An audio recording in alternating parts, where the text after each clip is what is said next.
Hi guys, it's KJM and I am back with this second review so far for the second half of Alaska Daily. I think we have probably 2 more episodes. So 1 more and then the actual finale. I'm not sure if this show is going to be renewed, but I surely hope it does, because it does open up our eyes to a very important issue. And also the group at the end of every episode, both Grace Dove and Hilary Swank remind us that Native girls and women go missing 5 times higher than other women in this country. Also, they remind us the work of the Missing and Murdered Indigenous Women MMIW group, and that their goal is to bring missing girls home and to help Native families deal with the murdered and get the support that they need. Bottom line is, we're not going out and looking for our Native girls and women at the rate that we do for white girls and women, okay? That is the thing here. And as a Black person in America, I can tell you that this is also true in the Black community. And if I can help to shed light in any underrepresented community, then that's what I'm trying to do. When I initially started watching Alaska Daily, it was very frustrating to me that Hilary Swank was not, her character Eileen was not being respectful of Native law and how the Natives, conduct business day to day. But quickly, Roz, who is a Native, gets her together. Like I said, Hilary Swank and Grace Dove, they're doing amazing work, and so are the entire cast. All right, so now, last night's, oh my God, it's Sunday. So this past Thursday's episode, we find out that all the investigating that Eileen and Roz has done has put a great pressure on the governor's office to finally test Gloria's DNA against any DNA in the database that they have in the criminal database.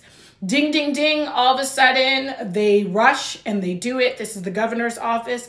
And what do you know? It seems like the DNA matches Toby, who had already said he was a friend of Gloria, and he saw her early that night before she went to Skeeter's house, okay? So now, because semen was found inside of Gloria that matches Toby, basically he is arrested. Now I can tell you, from the moment that Toby is arrested, it doesn't sit well in my gut. And it takes Roz and Eileen maybe about 24 minutes into Thursday's episode to realize that they were part of the rush to judgment. Yes, they want to find out what happened to Gloria. They need to find out what happened to Gloria. Sylvie, her mom, deserves an answer of what happened to Gloria. It's been over 2 years and no one knows how Gloria Nonmock, like, who killed her. No one really knows the full events.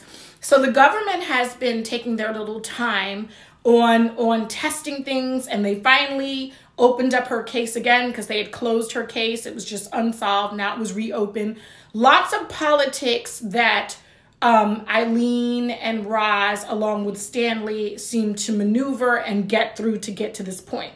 DNA is finally tested, and it matches the young Native guy, Toby, who we already know was associated with Gloria.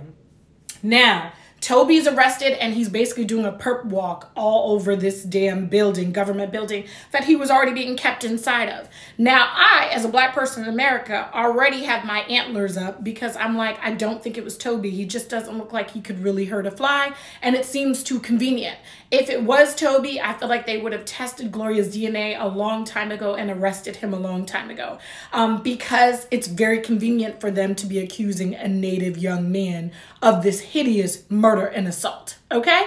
So something is awry for me, and it's not sitting in my spirit. And finally, Eileen and Roz, they also don't feel good, and they start digging. They meet the state trooper that initially arrested Toby. She did not sign the confession sheet or and so Eileen and Roz are wondering why. And it turns out like the way that the government operates is not the way how the state troopers in this particular city in Alaska operate. So she wasn't comfortable. She wasn't going to sign anything. So somebody else signs it. So more red flags are up, up, up. And here we have poor Toby. He looks like he's struggling. He looks like he's been through hell. And to me, before they even told us, I had a feeling that he was probably tortured a little bit, because you could see that the light from in his eyes has, like, it's darkened. Like, you don't see his frame there. Now, it's so crazy because we know for a fact that this happens in everyday real life. Brown and black people are being, you know, paraded around as long as someone takes a fall, and a rush to judgment is often the thing that happens. But here's what's funny. This is not a rush to judgment, because they're literally solving this case 2+ years later. Yet it's a Native young man. It doesn't sit right to me. So Roz and Eileen go and visit Toby in jail, and he literally said they kept interrogating him. He wasn't able to sleep in over 24 hours. He would have signed anything in order to in order to be able to close his eyes for a little bit. So he was essentially coerced into his confession. Now, a lot of people don't understand this, but if you think about the Central Park Five, or as I'd like to call them, the exonerated five, this is exactly what happened with those 5 black and brown young men in the Central Park jogger case. And I was pretty young when that case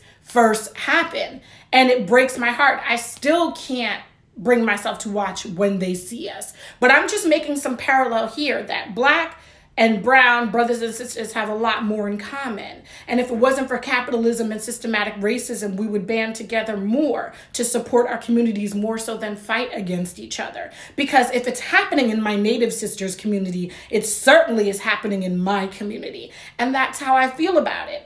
All right, stay tuned for the second part. But what we basically figure out is Toby feels guilty that he didn't pick up Gloria's phone call when she called. He has her last voicemail before she's killed. And because of that guilt, he's just like, it's his fault anyway why she's dead. But he admits to Roz and Eileen that he did not kill her, which we all kind of figured that out. And Roz simply makes this statement: feeling guilty is not the same as being guilty. And it's really important, especially for my young black and brown brothers and sisters. It's really important to know, like, confessing to something just because you have guilt but you didn't actually do the thing is not the right thing. But at the time that Toby was being interrogated, he most likely did not know his rights, and they basically tortured him. They kept him from sleeping. It was 24 hours of nonstop investigators and detectives coming in there and asking him the same question, and he just gives in. And it's a mess. I know some people are like, who would confess to, who would confess to something that they didn't do? Let me just tell you something. A lot of people would under those circumstances.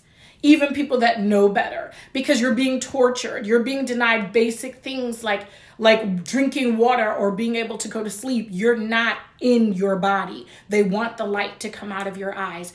Okay, stay tuned for the second part of what's going on in Alaska Daily. I hope that this is really touching people. And I know that these reviews are a little bit longer, but let me know how you feel, and let me know if you want me to continue to do stuff like this. Like I said, I only took 1 class, so I feel like I know a little bit about tribal/Native American law, a little bit more than the average American, but I'm still not an expert. But I'm still so blessed to have had that experience and to be able to learn about what my tribal brothers and sisters are going through.